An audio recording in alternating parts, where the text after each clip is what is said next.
বর্তমানে বহু ক্ষেত্রে দেখা যায় স্বামী স্ত্রীর মধ্যে বিবাহ বিচ্ছেদের ঘটনা, যা নানা সময় গড়ায় আদালত পর্যন্ত। কিছু ক্ষেত্রে সম্পর্ক ঠিক হলেও বহু সময় দেখা যায় স্বামী স্ত্রীর সুখের সেই দাম্পত্য জীবন ভেঙে যায় আদালতের রায়। তবে এদিন বনগাঁ আদালত যেন দেখলো একেবারে ভিন্ন ছবি। স্বামী স্ত্রীর মধ্যে সম্পর্কের অবনতি ঘটলে তা সরাসরি প্রভাব গিয়ে পড়ে সন্তানের ওপর। আর তাই এদিন বনগাঁ কোর্টের অনুমতিতে আদালত চত্বরে হলো বিবাহ বিচ্ছেদের মামলায় চলা স্বামী স্ত্রীর 4 বছরের কন্যা সন্তান সুনয়না পালের জন্মদিন।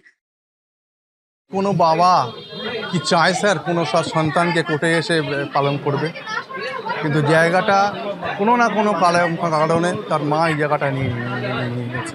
মেয়ে মানে আমার সন্তান এবং আমার স্ত্রীকে নিয়ে সংসার করতে, সুখের সংসার, শান্তির সংসার, এটা ডিপ্রাইভ হচ্ছে বলেই কিন্তু স্যার আমি কোর্টে শরণাপন্ন হয়েছি এবং মাননীয় জজ সাহেব, অনারেবল জজ সাহেব আমার এতে অর্ডার দিয়েছেন যে আমি যাতে মেয়ের বার্থডেটা পালন করতে পারি। আমি কিন্তু আজকে 2 বছর মেয়ের বার্থডে পালন করতে পারিনি। অনুমতি মানে আমি যেন স্বর্গ হাতে পেয়েছি। আমি মেয়েকে আজকে 7 মাস পরে আবার দেখলাম স্যার। জানা যায়, সাংসারিক কারণে শম্ভুনাথ পাল ও শিপ্রা পাল বিশ্বাস 2022 সাল থেকে আলাদা থাকেন। তাদের মধ্যে বর্তমানে চলছে সম্পর্ক বিচ্ছেদের মামলা। তবে সেক্ষেত্রে এখন মা শিপ্রা পালের কাছেই থাকছে মেয়ে সুনয়না। বাবা পেশায় হারোয়া গ্রাম পঞ্চায়েতের ভিএলই পদে কর্মরত। ফলে দীর্ঘ প্রায় 7 মাস পর মেয়েকে সামনে দেখার সুযোগ পেলেন বাবা। তার পক্ষের আইনজীবী মারফত কোর্টের কাছে আবেদন জানান মেয়ের জন্মদিন পালনের। বাবার আবেদনে সাড়া দিয়ে কোর্ট চত্বরে জন্মদিন পালনের অনুমতি দেন।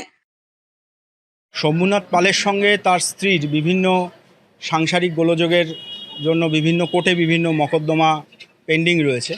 4 বছরের বাচ্চা, তার আজকে জন্মদিন। তো আমরা সেই জন্মদিনটা সেলিব্রেট করতে চাই, সেই জন্য আমরা আদালতে একটা দরখাস্ত দাখিল করেছিলাম এবং আদালত আমাদের সেই দরখাস্ত মঞ্জুর করেছেন। বাবা মায়ের সম্পর্কের টানাপোড়েনের মধ্যে বাচ্চা মেয়েটির শৈশবের বিকাশে যাতে কোনো রকম ব্যাঘাত না ঘটে, তার জীবনে বাবা মা সকলের যে মূল্য রয়েছে সেইটা বোঝানোর জন্যই আমরা কোর্টে দরখাস্তটা করেছিলাম। এরপরে আদালত চত্বরে আইনজীবীদের চেম্বার সেজে ওঠে বেলুন দিয়ে। মেয়ের জন্মদিন পালনের মধ্যে দিয়ে বাবার ইচ্ছে পূরণ করতে আয়োজন করা হয় কেক সহ পুতুল, টেডি বিয়ারের নানা খেলনারও। এরপরে বাবার সামনে আনা হয় মেয়েকে দেখে রীতিমতো আবেগে ভেসে যান বাবা। জড়িয়ে ধরে মেয়ে ও বাবার এই মিলনের রীতিমতো আশেপাশে থাকা মানুষজনদের চোখে জল আসে। এরপরে জন্মদিন পালনে কাটা হয় কেক। কোর্ট চত্বরে ব্যস্ততার মাঝে এমন অনুষ্ঠান দেখতে ভিড় জমে যায়।